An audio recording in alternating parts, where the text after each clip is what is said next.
Evet, uzun zaman sonra, tabii sizin için uzun değil de benim için biraz uzun oldu.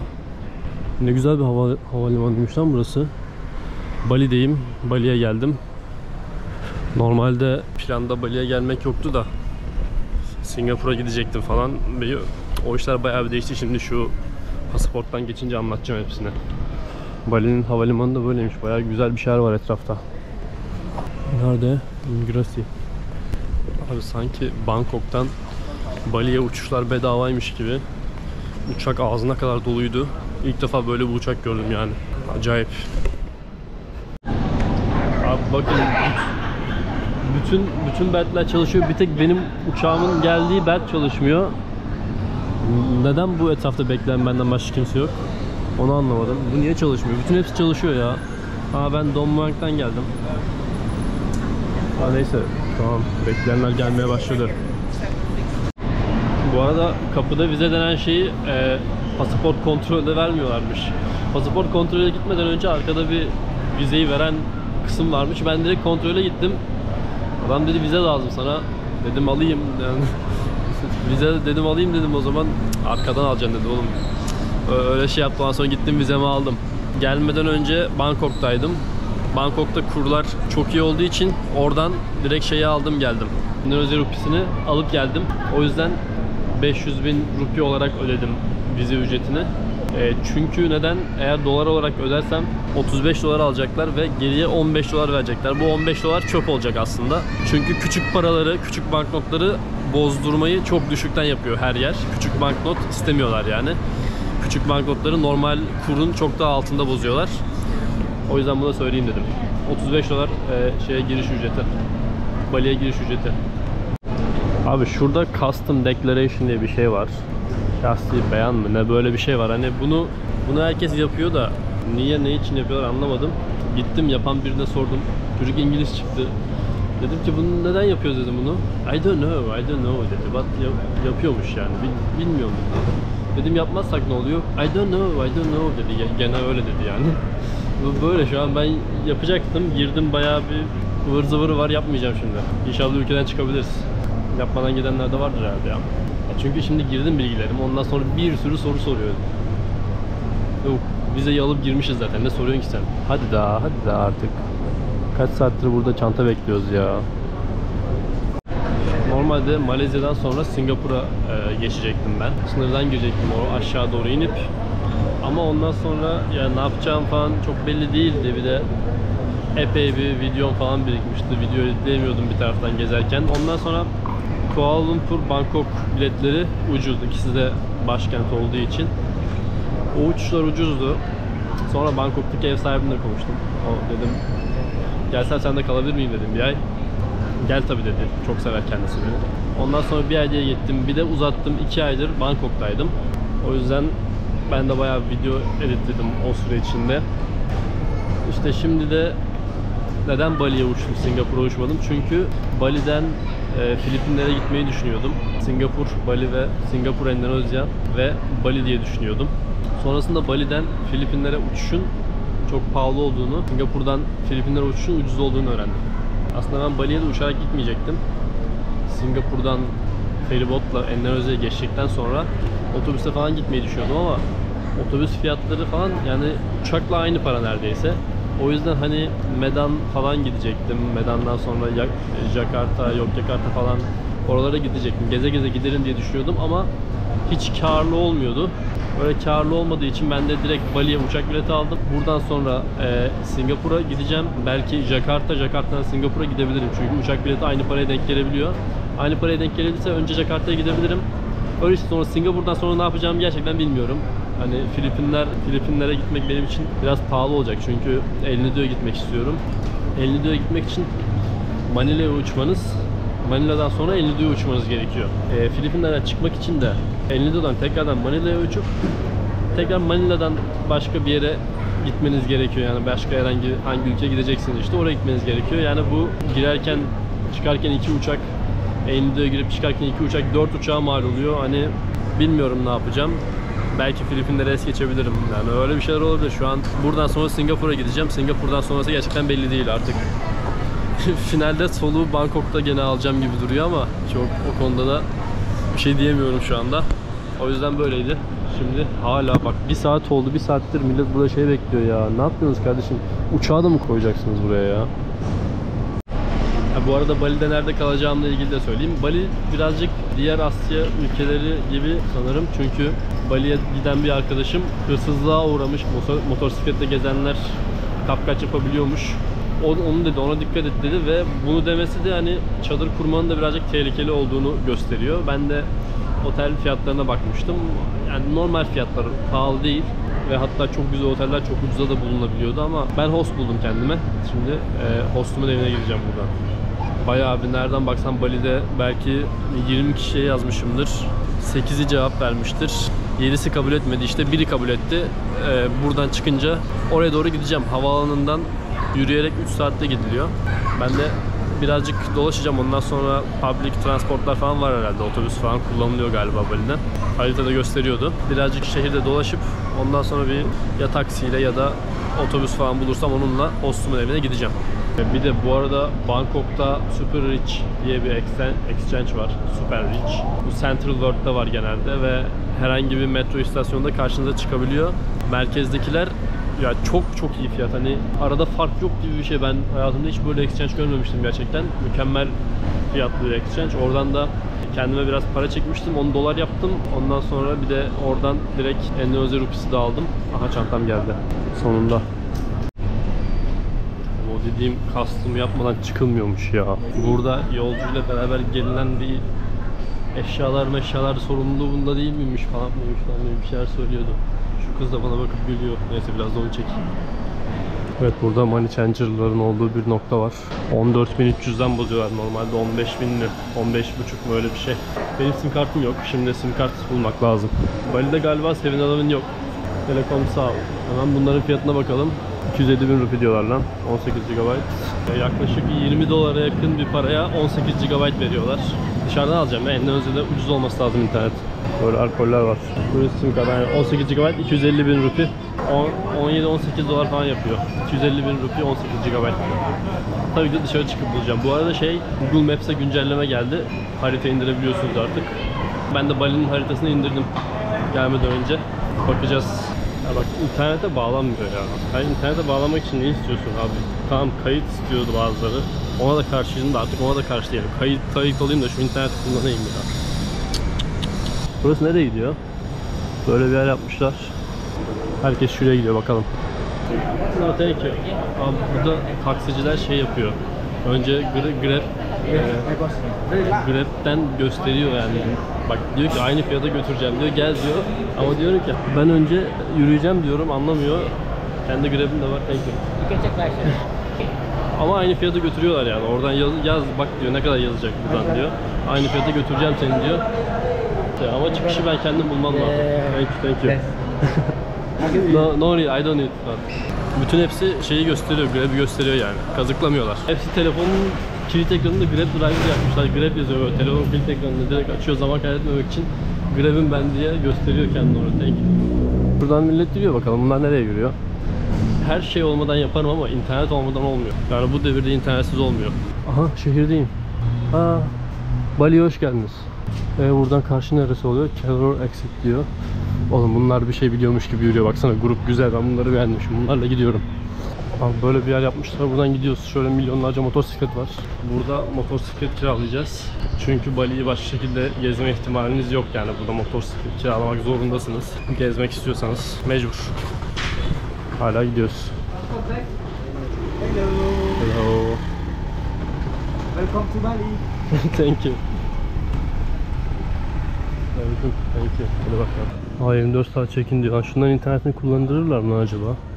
Güzel bir yere benziyor. Hostel, coworking. Şimdi sordum, Wi-Fi'lerini kullanacağım da çok güzel bir hostel ha, baksanıza. Mükemmel, beğendim içerisi. Ambiyans falan çok güzel. Bir de insanlar da düzgün. Böyle her hostelde düzgün insan göremezsiniz. Herhalde burası pahalı bir yer. Onu da kontrol edeceğim gelmişken. Evet, geceliği 10 dolarmış. Neyse, ben nerede oturayım ya? Şurada oturayım da interneti biraz kullanayım. Yani baktım ama pek de gene anlayamadım ne yapacağımı. Öncelikle bir yemek yemem lazım.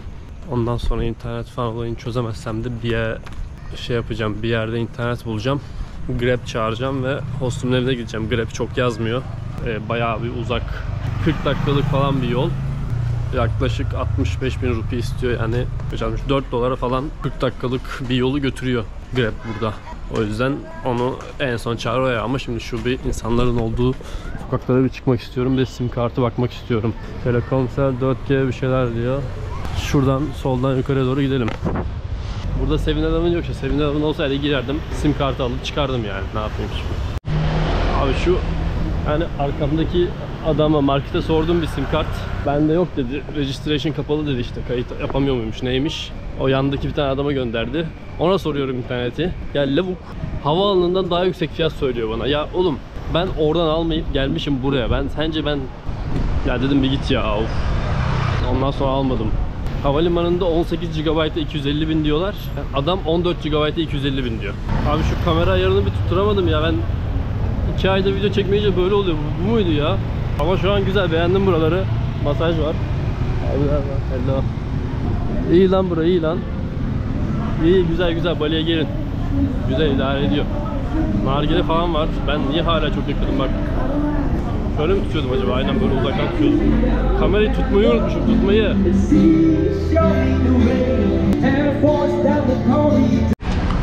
Oğlum at var lan. Sim kart bulamıyorum. Artık halledeceğim ya. Postuma sorayım da önce normal fiyatlar nedir?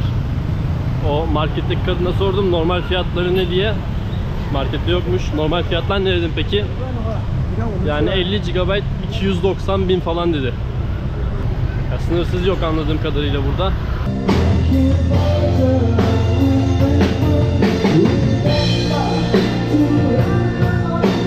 Harbiden ülkede at var ya. At turu yapıyorlar oğlum ülkede. Burası pahalı bir yer anladığım kadarıyla. Burası tam turistik bir cadde. Bakalım neler bulacağız edeceğiz buralarda. Hala sim kartı havalimanında aynı fiyat söylüyorlar ya. Of, oğlum yapmayın bak. Neyse pek gösterecek bir şey bulamadım size ama Bali'den çok güzel yerlere gideceğiz. Çok güzel bir gezi rotam var. Bayağı Bali'yi neredeyse tamamen bitireceğim neredeyse Bali'yi. Hani bundan sonra videoları izlemeye devam edenler Bali'de gezmediğiniz yer kalmayacak yani o konuda şüpheniz olmasın. 2 tane Türk abiyle karşılaştım. Tam sim kart soracaktım birine. Orada Türkçe konuştu yanındakiyle. Ben de biraz böyle baktım. Ne aldın ya dedim sen böyle ondan sonra. Aa Türk müsün lan dedi. Dedim evet. Motor kiralamış o da. Bir haftalık kiralamış. Motorlar burada bayağı ucuz. Günlüğü hesapladı. Günlüğü 5 dolara 5,5 dolara falan gelmiş motorun. Bu arada yağmur başlayacak birazdan. Başladı hatta hemen şu anda yemek yiyebileceğim bir yer buldum. Oraya gidiyorum da yağmur başladı. Eve gidişim sıkıntı olacak biraz. Neyse Grab var da internet sıkıntı. Evet. Burada da fiyatlar çok ucuz değilmiş ama neyse hem yağmur yağıyor şu an tam yağmıyor hem de internetini kullanıyorum. Kadınla dostumla konuştum. Oranın da internetini verdi bana. İnternet alamadım. Normal fiyatları kadın 50.000 100.000 falan dedi normal fiyatları. Hani burada 3 katı söyledikleri için almadım ben de biliyorsunuz hayatları almam yani. Bunun değil abi. Neyse. Yani maksimum 10 dolar olması lazım internetin. Şimdi bekliyorum. Yemeğim gelecek. Burger söyledim yani. Hem kafamı karıştırmayacak şeydi. Kaç vereceğim burgere? Kaç vereceğiz lan? 80.000 mi ne? Evet 80.000. Burası dediğim gibi Kuta. Buranın en çok turistik olan bölgesi. Böyle bir yerdeyim. Güzel bir yer. Evet arkadaşlar. Şimdi şöyle motorumu göstereyim de sonra şeyinden falan bahsedeceğim. Ne oldu şimdi? Ben 2 gün önce geldim. Bayağı da bir video çekemedim de. Şimdi anlatacağım her şeyi. Oğlum burada var ya 2 gün önce geldim işte bu izlediğiniz en son yemek yiyordum galiba. Ne oldu orada? Videoyu bitiremedim. Sonra Grab çağırdım. Evime gittim. Ertesi gün biliyorsunuz sim kart arıyordum. Bulamıyordum. 250.000 rupi falan diyorlardı yani. Havaalanında zaten 18 GB 250.000 rupiydi. Evet. Havaalanına çıktıktan sonra sorduğum yerlerde 250.000 rupi falan 14 GB'a söylüyorlar. Daha fazla söylerdi havalimanından. Dostumun yanına gittikten sonra onunla beraber ertesi gün gittik. Sınırsız yok burada. 34 GB'ı 85.000 rupiye aldık. Yani 5 dolar mı? 5,5 dolar mı ne öyle bir şey yapıyor. Şimdi bir de burada para bozdurma şeyini de hesaplamadım.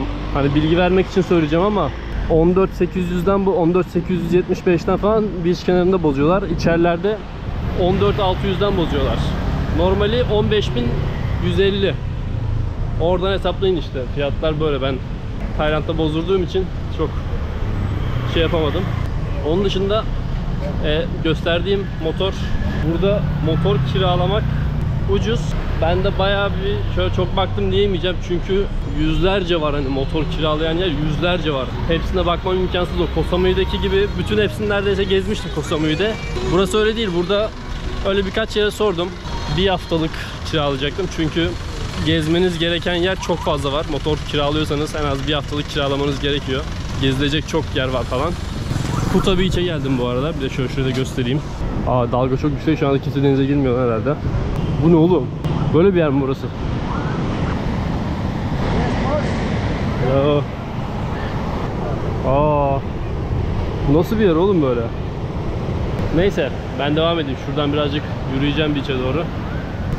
Genelde çok, yani yüzlerce motor kiralamacısı var. 5-6 tanesini falan gezmişimdir. Güneş gözlüğü takmam lazım. Bir saniye. Şimdi bu benim kiraladığım motor. En düşük en düşük motorlardan, en ucuzlarından, ama yani en ucuzunda temizini bulmak çok zor. O benim gösterdiğim motor temiz yani.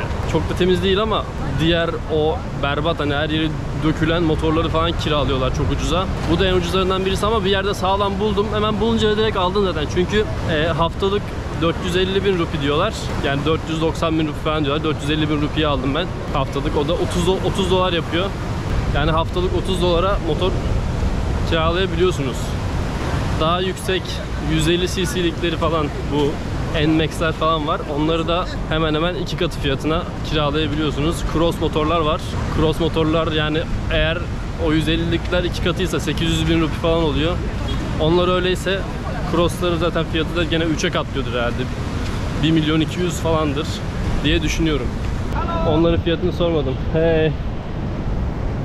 Bir dahaki, şimdi ben motorla şey yapacağım. Adayı neredeyse tamamını gezeceğim. Bu en yukarı sonuna falan gideceğim. Bir sonraki video zaten direkt şeyden başlayacağız. O en üstteki şelalelerden başlayacağım. Aşağı doğru ineceğim bir videoda. Artık onu göreceksiniz. Haftalık 30 dolara en ucuz motoru kiralayabiliyorsunuz. Günlüğü ne kadar gelir? Günlüğünü öyle hesaplamayın. Yani 2 günlük falan kiraladığın zaman herhalde daha pahalıya gelir. Ben hiç sormadım günlük. Çünkü bu ada öyle 2 günde gezilecek bir yer değil, Bali. Buralarda Kuta Beach'in yanı.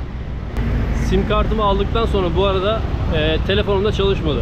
Buradaki lokal telefonlar da çalışıyor. Benim telefonum da çalışmıyordu. 2 tane telefonum var yanında. İkisinde de çalışmadı. Ondan sonra gittim. 2 saat sıra bekledim yani. 2 saat o neydi lan o? Servis işte. Telefon servis sağlayıcı. Telkomsel. Onun servisinde, müşteri iletişim merkezi mi ne deniyor artık işte. Orada 2 saat sıra bekledim. Yani bugün o yüzden aslında gezmeye başlayamadım. Geç kaldım bayağı bir. 2 saat orada sıra bekledim falan. Şey yapmamız gerekiyor. Telefonunu Endonezya'ya kayıtlı değil diye çalışmıyor diyor telefon. Ya dedim, daha yeni geldim ben, yani böyle normal 90 gün kullanamıyor muyum dedi. Yani bilmiyorum dedi, şu anda kayıtlı gözükmüyor dedi. Kaydet dedim ondan sonra. O da zaten ücretsizmiş. Telefonumun e-mail'ini kaydetti Endonezya şeyine. Onu da hallettik. Öyle de sorun çıkabiliyor. Baksana abi, kiraladıkları motorlar hep böyle. Görüyor musun şu? Dökülüyor. Benimki gene bunların yanında bayağı iyi yani. 450'ye falan anca bunları alabiliyorsunuz. Bir yere sordum. Günlüğüne 14 dolar diyordu en dandik motora. Neymiş? 7/24 servis varmış. İş olsa sigortası varmış. Bir şey yapmıyormuşsun şöyle böyle. Oğlum yani o kadar ödedik. Bir hafta gezeceğim motora. Bir haftalık paraya 2 gün alırsam yani onları da karşılayın değil mi? Burada yakıt da çok ucuz. Benzin 1 dolar değil. 1 dolar 15.000 rupi. Benzin 10.000 rupi. Çok ucuz yani. Bir de öyle bir şey var. Aynı Malezya gibi. Tayland'da 1 dolar fiyatı. Malezya'da ve burada 1 dolardan biraz düşük. Hello. Hayır. Morning, no morning, afternoon. İlk defa dışarı çıktım, böyle geziyorum ben de. Bu arada trafik abi, yani hani ben son 2 aydır Bangkok'ta motor sürüyorum, araba sürüyorum falan. Bayağı oradaki o kaosa alıştım. Ama burası çok daha beter yani. Burada motor kullanmak çok daha beter çünkü büyük bir şehir değil. Bangkok büyük bir şehirdi, trafiği vardı ama gene yolları falan bayağı genişti. Hani bir zaman sonra alışıyordun. Motor kullanmaya bayağı alışmıştım. Çok sıkıntı gelmiyordu artık. Ama hani burada acayip bir trafik var yani. Ben anlayamadım bir türlü. Mesela kırmızı ışık yandığında bir anda diğer şerit karşı şeridin oluyor falan. Bütün motorcular yerlerini değiştiriyor, bir şeyler yapıyor. Hani adapte oldum bayağı ama öyle Türkiye'den girip de direkt burada motor kullanmak biraz kolay olmaz, onu söyleyeyim yani. Ama alışırsınız, öyle motor sürüyorsanız birkaç günde alışırsınız. Bangkok'ta zaten motor veya araba sürmek gerçekten çok yorucu.